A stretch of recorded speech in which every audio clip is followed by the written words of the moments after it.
আসসালামু আলাইকুম প্রিয় দেশবাসী, যে যেখান থেকে দেখছেন ভিডিওটা একটু শেয়ার করে দিবেন, লাইক কমেন্ট করে দিবেন। কারণ আজ দীর্ঘদিন পর্যন্ত নোয়াখালীর অবস্থা ভয়াবহ। হাজারো হাজারো লাখো লাখো মানুষ পানিবন্দী। মানুষ মাছ চাষ করেছে, অনেক কিছু তলিয়ে গিয়েছে।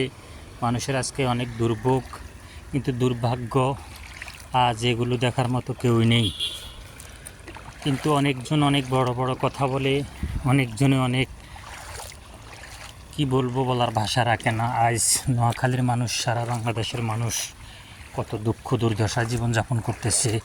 খানা নাই, দানা নাই, কী অবস্থা, পানিবন্দি, কী কী কষ্টে জীবনযাপন করতেছে। আমি দেশবাসীর কাছে দোয়া চাই, সাহায্য সহযোগিতা চাই, যেন আপনারা যে যেখানে আছেন ওখান থেকে দোয়া করবেন, আল্লাহ যেন এদেরকে রক্ষা করে, আর যেন এদেরকে আল্লাহ তাআলা অত্যন্ত বাঁচিয়ে নেয়।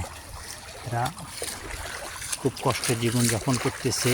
এ আমার এক প্রতিবেশী ভাই, দেখেন কী অবস্থা, রাস্তাঘাট রোডঘাটের কী অবস্থা দেখেন। আপনারা যে যেখানে আছেন দয়া করে একটু ভিডিওটা লাইক শেয়ার কমেন্ট করে দিবেন, আর সবাইকে দেখার সুযোগ করে দিবেন। দেশবাসীর জন্য দোয়া করবেন। সবাই ডুবে গেছে, হাজার হাজার মানুষ কষ্টে জীবনযাপন করতেছে, ওনাদের জন্য সবাই দোয়া করবেন।